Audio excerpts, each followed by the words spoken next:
Greetings all. Let's talk chickens. Yeah. If you live here on the Big Island, it seems like they are everywhere. I mean, chickens are at the post office. I got chickens up and down the street. I am forever removing chickens from my vegetable gardens. Yeah, it's constant. There are chickens everywhere. Well, I just had a gentleman who's a viewer, who lives up the coast, give me a phone call about quail. Well, in California, I knew people who raised quail right across the street. In fact, they used to get in my garden all the time. But I haven't met anybody doing quail over here.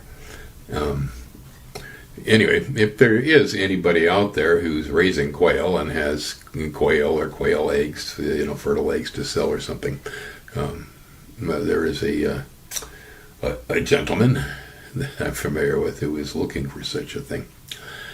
But otherwise, his second question was, well, what do you know about chickens? Whoa. Yeah. Well, in short, at one point we had hundreds. Okay, yeah, he used to raise eggs in the upper Midwest.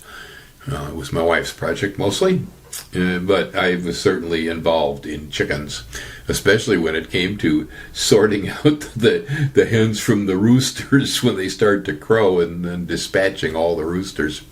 But that was really my job. But yeah, I know quite a bit about chickens. He did ask me specifically about Orpingtons. I did raise buff Orpingtons, and as far as chickens are concerned, they are good, solid, heavy, heirloom, old-time breeds. They're real good setters, excellent mothers. Not terribly productive as far as layers are concerned, though. They like to spend more time sitting on eggs and raising chickens than they do actually producing eggs. I often would use the Orpingtons to hatch eggs from my other birds. Yeah, because most chicken varieties really are not big on setting on eggs. They've been bred away from that, most of them. Now, not all of them. If you get into things like the Oricanas, from South America, or Americanas, those chickens are, pretty natural yet. Most of the old-time American and European type breeds, they also tend to set. Wyandottes, silver-laced Wyandottes, I've had them. They set.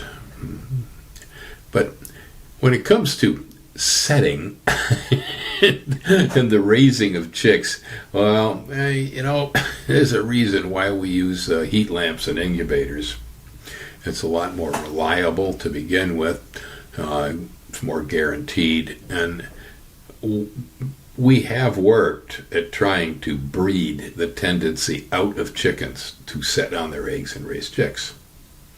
It's not desirable if you're trying to raise eggs for breakfast and maybe meat. Okay, it's not a desirable characteristic, especially if you're raising eggs. It can cause you so much trouble, because if they start setting on eggs and you don't realize which egg is which, they might move eggs around and so on, and next thing you know, as you've sold somebody a dozen eggs, it has a half-grown chick inside. That's why setting is no good. All right. Most of us do not need to candle anymore, especially if there are no roosters. Candling isn't required, but candling used to be required. We used to look at the eggs, to see whether there was a development or not. Well, anyway, chickens, earlier in my lifetime, were pretty much a rural American thing. Yeah, I mean, if you were, far enough out in the country that you had a 4-H, maybe you raised chickens. But, in the urban and suburban settings, it was almost unheard of. Yeah, almost unheard of. But no longer. The gentleman I talked to today, no roosters in the town where he's living. Yeah, he can't have the noise of the roosters, and that's very common. There will be ordinance in towns these days because chickens are everywhere. Yes, they're everywhere, and, which of course causes a problem because we have an avian flu epidemic going on in the chicken industry on the mainland at the moment.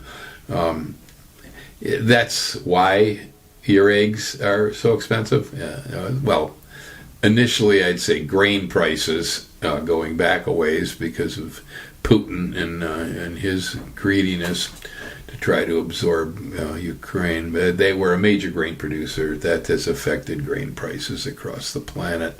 Chicken feed is not chicken feed, it's grain. Yeah. But then this flu thing, they've had to kill millions of birds. Yeah, that's very costly. And it's the only way they could stop it. They don't have any other way, So that's what's going on. And, we're isolated out here, although not enough. I suppose the same thing could happen here. And if it did, we were really in trouble because we have chickens everywhere. They're at the post office. They're walking around out in my garden. They're all over this island. Wild, feral chickens. And boy, if we started getting avian flu into that population, it's going to be a mess to control. Be a real mess to try to control it. But so far, so good. Yeah, so right now with the price of eggs, there's probably people out there thinking, boy, we're going to get ourselves some chickens. No, I wouldn't blame you either. It's a fairly easy thing. Yeah, it's not going to change your life much to have some chickens around. Not really. So it's becoming more valuable all the time. This whole thing. I at one time we had hundreds. I don't have chickens anymore.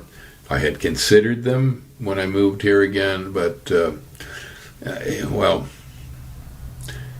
one thing led to another, and the metal that was going to be a chicken shed ended up being Ellen's she shed. And Ellen, who wanted chickens, was afraid that she didn't like fleas from the chickens, which happens. You get mites and fleas and all that. So we dropped it. Don't do chickens. My neighbors do. Because the neighbors have chickens coming out of their ears. They get eggs when the chickens are laying. And so they like plants. We swap. I don't need chickens. Well, Ellen's back home. Time to cut this one off. I'll get back to chickens later. I've got a whole lot of thoughts and ideas on it. And we'll talk about it.